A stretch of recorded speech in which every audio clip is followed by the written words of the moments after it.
Hello everyone, welcome to another video, another planty video. It is me, Desiree. Yes, it has been a while. Again, I don't know where the time goes. I don't know where the days go. Before you know it, it's been 2 weeks again since I did a video, which is crazy because I love doing plant videos, but every day I'm like, oh, tomorrow, I'll do it tomorrow, I'll do it tomorrow. And before you know it, it's been 2 weeks. But I'm here now, and I'm here to talk about 5 plants I can't live without. And this idea came to me because I had another idea, which was plants, oh my god, so mean. Plants I couldn't care less about, or plants that if they died I wouldn't even notice they were gone. Because I do have plants like that in my house, in my collection, that I loved at one time. When I bought them, I was like crazy about them and loved them so much. I probably talked about them and loving them so much. And now when I see it, I'm like, I still have that? Why? But I wanted to feature 5 today that I can't live without. And these are these specific plants, not necessarily this whole variety, or if it died, I'd go buy another one. There's something about this specific one. And I think it's because I've had it for a long time, it's died back and it's grown back, or I nurtured it, or the way that it sits, where the pot that it's in, like it's just its own thing. It's not necessarily if this plant died, I'd go buy another one because I can't live without Scindapsus Exotica. It's this exact plant that if something happened to it, I would feel like my heart would hurt, like my baby. You know what I mean? Am I making any sense? If you're a planty person, I feel like you know what I'm talking about. Okay, let's get started already. The first one I want to mention, this is the first one that came to mind where I was like, I would die if that plant ever perished. And it is my String of Hearts Silver Glory. So it's a string of hearts, and it's a little different from the regular string of hearts. At least the ones I've had have been really thin and puny and just like, I don't know, not very appealing. These ones are so different because they're so thick. This one is in need of water right now. I feel like I just watered this. This is a very thirsty plant, but it also has a lot of plant to get watered, you know? Anyway, they are very big, they're very thick and firm, and once they start feeling a little less hard, that's when I water it. Like right now they're feeling kind of flexible and thin, some of them look a little pruny. I sit this in a bowl of water and I let the entire pot get soaking wet. All of the soil is wet, and I leave it like that till it dries again. I do have a whole video that I did on this plant, a little care video on how I've got it to grow like this, but this specific one, no joke, I look at it every single day. I go check on this plant every day and I touch it and I feel all these leaves and I just want to see, like, it's just so pretty and it's so like satisfying because it's those leaves you just want to touch. It's a beautiful plant. I'm holding it like this because it's very long. I do have it on a little hook and I have this sitting on a shelf with like wire shelves, and I just have this little hook hanging up so it's like this because it grew all the way to the ground and it hangs on the ground now. But there's a bunch of new growth here.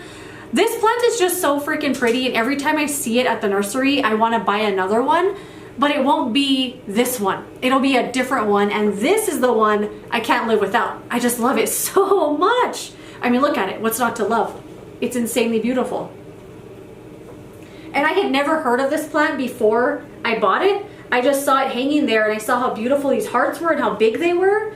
And it's just been such a good plant for me, such a good grower. I keep it right under the skylight so it gets light all day long. And it's just so beautiful and I cannot live without it. Okay, the second one I can't live without is my Monstera Picana. I got something in my eye. Okay, it's gone. This one does need water, so it's looking a little droopy.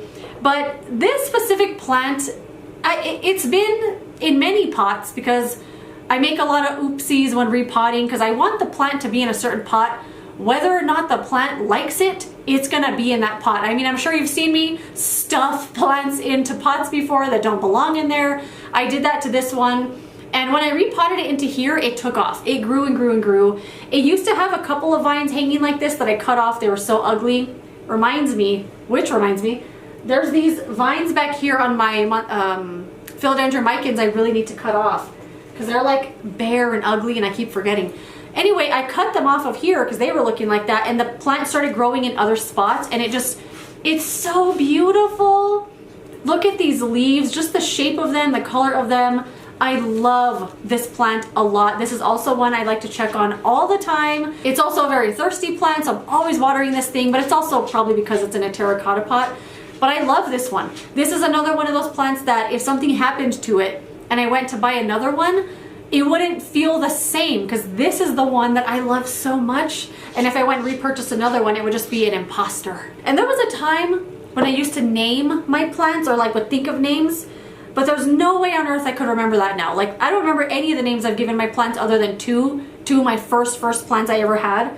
But now, no idea. But this is one I keep wanting to give a name to because it just seems like its own thing, and I just love it. Okay, the third one. This was a no-brainer right here.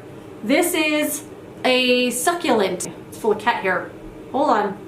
Let me pick out the cat hair so you don't have to look at it. It sits on the windowsill right here, and the cat is always looking out the window when the breeze comes in. There's gonna be cat hair on the windowsill plants. It's just the way it is. This is a succulent called a burro's tail. Burro's tail, or donkey tail. And I mean, look at it.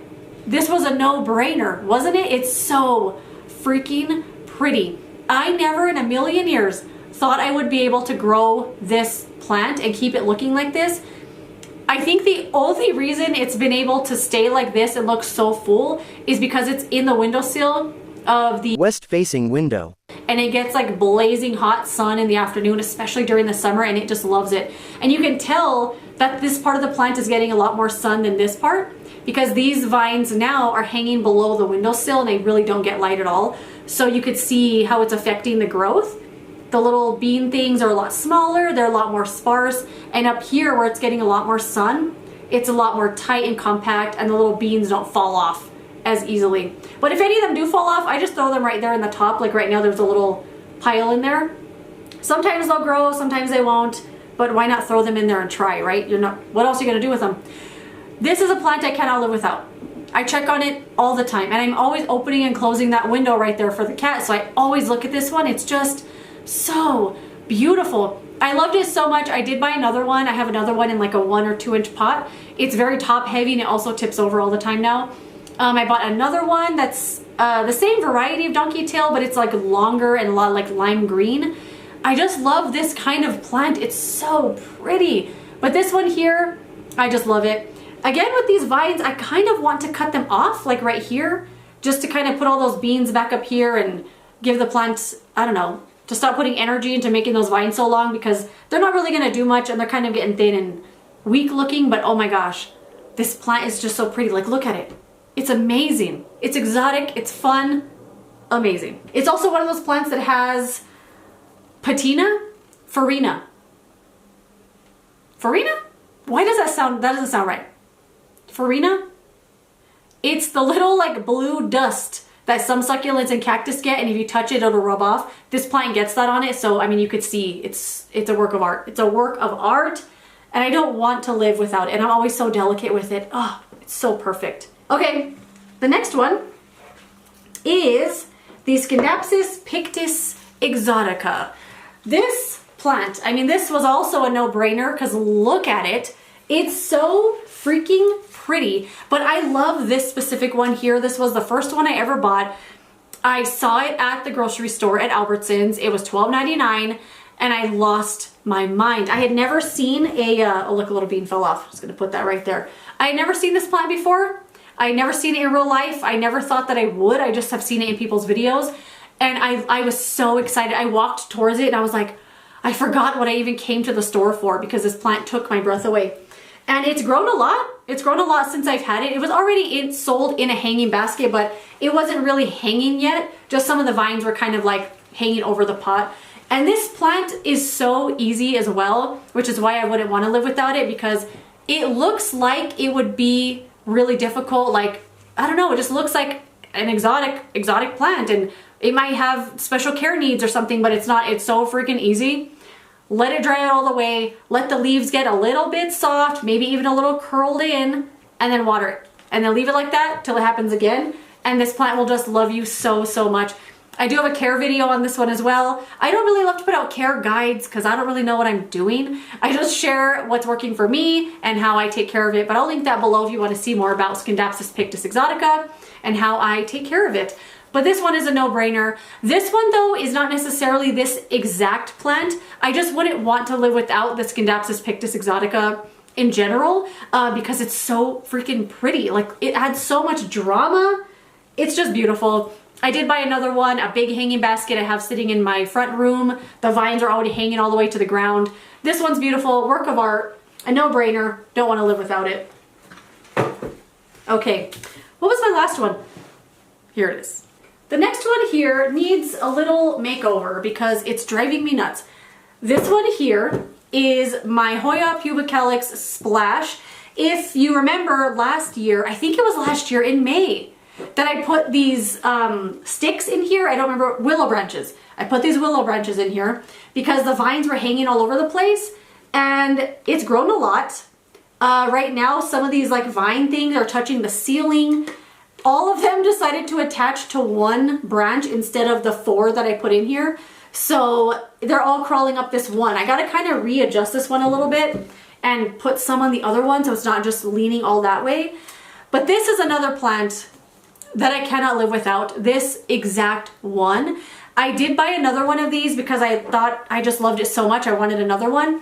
And the other one, I honestly always forget that I even have it. I see it on the shelf and I'm like, why did I buy that?